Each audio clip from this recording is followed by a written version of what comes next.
82 శ్రీ సాయిబాబాకు సర్వమును తెలియును కష్టముల నుంచి కడ తేరెదవు. 83 ఇబ్బందులన్నీయును వాటికవే తొలగిపోవును కార్య సఫలత్వము కలుగును. 84 ఇది పరీక్షా కాలము. గురువాజ్ఞను శ్రద్ధగా పాటించినచో విపత్తుల నుంచి క్షేమముగా విడువడగలవు. 85 నాలుగు వైపుల నుండియును కష్టములు క్రమ్ముకొనును. కలతపడవలసిన పని లేదు. కరుణామయుడగు శ్రీ సాయినాథుని శరణు కోరుము. 86 సుఖాభిలాషివయి కక్కాముక్కకై చిక్కులు పడకు ముక్తుడవయ్యే మార్గమును అన్వేషించుము. శ్రీ సాయినాథునకు సర్వస్య శరణాగతి చేయుటచే యథార్థమైన సుఖానుభవము దొరుకును.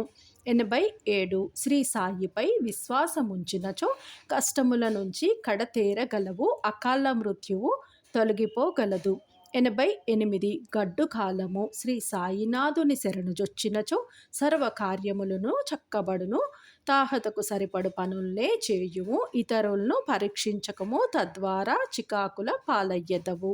89 ఒక రాత్రి గడవనిమ్ము. రాత్రంతా జాగరణ చేయుము. బాధల నుంచి బయటపడగలవు. జాగరణ చేయకున్నచో అనేక కష్టములు కలుగును. 90 చేయవలసిన పని చాలా గంభీరమైనదనియు గుర్తించి తక్షణమే శ్రీ సాయినాథుని శరణు వేడుము. పెద్దరికము తలపై పడినను జంకకుము. 91 అహంకారమును విడిచి ఈశ్వరుని శరణుజొచ్చినచో సమస్తమును బాగుగా అగును. 92 భోజనము చేయునప్పుడు కోపించకుము. ఇంటికి వచ్చిన మనిషి చెప్పిన సూచనలు పాటించినచో పని జరుగును. 500 ఖర్చుతో అన్నదానము చేసినచో సర్వకార్యములను పేరు పొందగలవు. సర్వకార్యములందును పేరు పొందగలవు. 93 కష్టములకు గాని దేహపీడలకు గాని భయపడవలదు.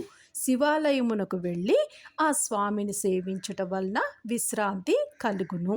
94 విచారింపకము.